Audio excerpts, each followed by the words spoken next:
ഓട്ടട ഇഷ്ടമുള്ളവരാണോ നിങ്ങളെങ്കിൽ ഇലയൊന്നും എടുക്കണ്ട. നല്ല ഓട്ടട ദോശക്കല്ലിൽ തന്നെ ഉണ്ടാക്കാം. ഗോതമ്പ് മാവ് വെച്ച് ദോശയ്ക്ക് കലക്കുന്ന പോലെ കലക്കുക. അതിന് ശേഷം കുറച്ച് തേങ്ങ എടുത്ത് ജീരകവും കൂടി മിക്സ് ചെയ്ത് വെക്കുക.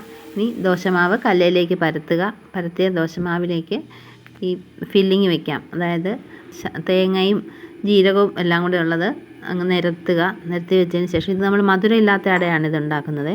നന്നായി ഉണങ്ങിയ ശേഷം മറിച്ചിട്ടിട്ട് ഒന്ന് അമക്കി കൊടുക്കുക. ഈ സൈഡുകളെല്ലാം ഒന്ന് ജസ്റ്റ് അമക്കി കൊടുക്കുക. കാരണം അതിൻ്റെ ഫില്ലിംഗ് ഒന്നും പുറത്തേക്ക് പോകാതിരിക്കാനാണ് തിരിച്ചിടുമ്പോഴത്തേക്കും. അപ്പോൾ അങ്ങനെ ഒന്ന് അമർത്തിയ ശേഷം തിരിച്ചും മറിച്ചും ഇട്ട് ഉണക്കി ഇങ്ങെടുത്തിട്ടുണ്ടെങ്കിൽ നല്ല മധുരമില്ലാത്ത ഗോതമ്പട ഇപ്പം ഞാൻ ഉണ്ടാക്കിയത്. ഇനി മധുരമുള്ള ഗോതമ്പടയാണെങ്കിൽ ഫില്ലിങ്ങിനകത്തേക്ക് ശർക്കരയും കൂടെ വെക്കുക. ശർക്കരയും തേങ്ങയും കൂടെ വെച്ച് തിരിച്ചും മറിച്ചും ഇട്ട് നന്നായിട്ട് ഉണക്കി എടുത്തിട്ടുണ്ടെങ്കിൽ നല്ല മധുരം വെച്ച ഓട്ടടയും റെഡിയായി. ഇങ്ങനെ ഓട്ടട വളരെ ഈസി ആയിട്ട് തന്നെ തയ്യാറാക്കാവുന്ന ഒന്നേ ഉള്ളൂ. നല്ല രുചികരമായിട്ടുള്ള ഒരു ഓട്ടടയാണിത്. വീഡിയോ ഇഷ്ടപ്പെട്ടെങ്കിൽ വീഡിയോ ഒന്ന് ലൈക്ക് ചെയ്യാനും ചാനൽ സബ്സ്ക്രൈബ് ചെയ്യാനും മറക്കല്ലേ.